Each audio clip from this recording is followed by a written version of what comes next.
दोस्तों, हमारी कर्मफल की चैनल में आपका स्वागत है। आइए सुनते हैं आज कर्मफल की एक सच्ची कहानी।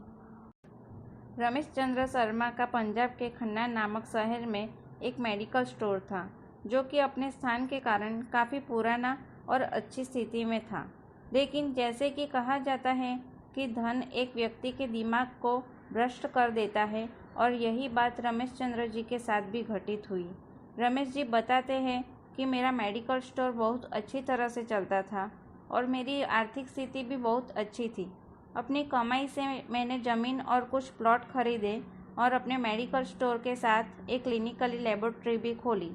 लेकिन यह झूठ नहीं बोलूँगा कि मैं एक बहुत ही लालची किस्म का आदमी था, क्योंकि मेडिकल फील्ड में 2 गुनी नहीं बल्कि कई गुना कमाई होती है। शायद ज़्यादातर लोग इस बारे में नहीं जानते होंगे कि मेडिकल प्रोफेशन में 10 रुपये में आने वाली दवा आराम से 70-80 रुपये में बिक जाती है।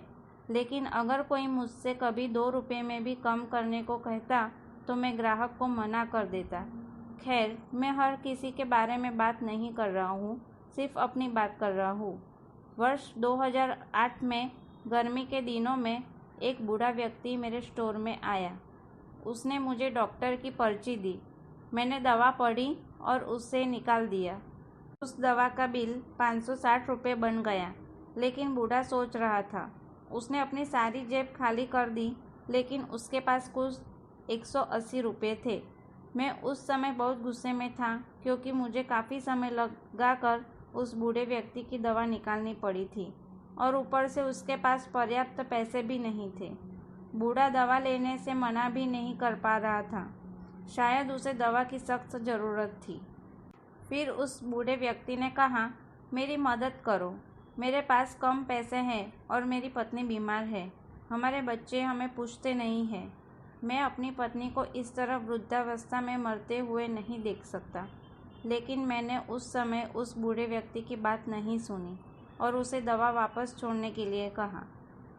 यहाँ पर मैं एक बात कहना चाहूँगा कि वास्तव में उस बूढ़े व्यक्ति की दवा कुल राशि 120 रुपये की ही बनती थी। अगर मैंने उससे 150 रुपये भी ले लिए होते तो मुझे 30 रुपये का मुनाफा ही होता।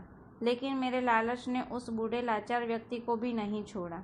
फिर मेरी दुकान पर खड़े एक दूसरे ग्राहक ने अपनी जेब से पैसे निकाले और उस बूढ़े आदमी के लिए दवा खरीदी।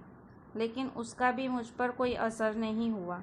मैंने पैसे के लिए और बूढ़े को दवाई दे दी।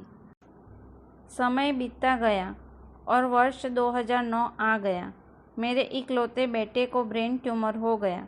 पहले तो हमें पता नहीं चला, लेकिन जब पता चला तो बेटा मृत्यु के कगार पर था। पैसा बहता रहा और लड़के की बीमारी खराब होती गई। प्लॉट बिक गए, ज़मीन बिक गए और आखिरकार मेडिकल स्टोर भी बिक गया। लेकिन मेरे बेटे की तबीयत बिल्कुल नहीं सुधरी।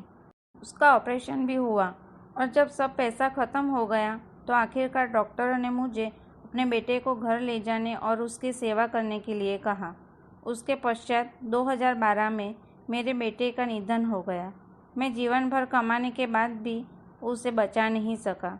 2015 में मुझे भी लकवा मार गया और मुझे चोट लग गई।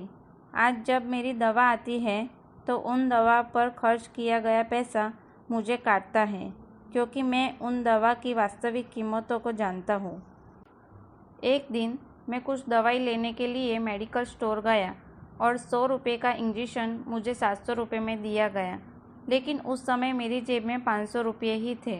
इंजेक्शन के बिना ही मुझे मेडिकल स्टोर से वापस आना पड़ा। उस समय मुझे उसे बूढ़े व्यक्ति की बहुत याद आई और मैं घर चला आया।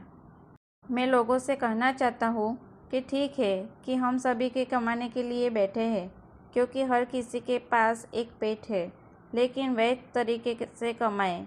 गरीब लाचारों को लूट कर कमाई करना अच्छी बात नहीं, क्योंकि नरक और स्वर्ग केवल इस धरती पर ही है, कहीं और नहीं। और आज मैं नरक भुगत रहा हूँ। पैसा हमेशा मदद नहीं कर सकता। हमेशा ईश्वर के भय से चलो, उसका नियम अटल है, क्योंकि कई बार एक छोटा सा लालच भी हमें बहुत बड़े दुख में धकेल सकता है। दोस्तों, हमारी कर्मफल की सच्ची कहानी आपको पसंद आई हो तो हमारे चैनल को लाइक करें, शेयर करें और सब्सक्राइब करना ना भूलें।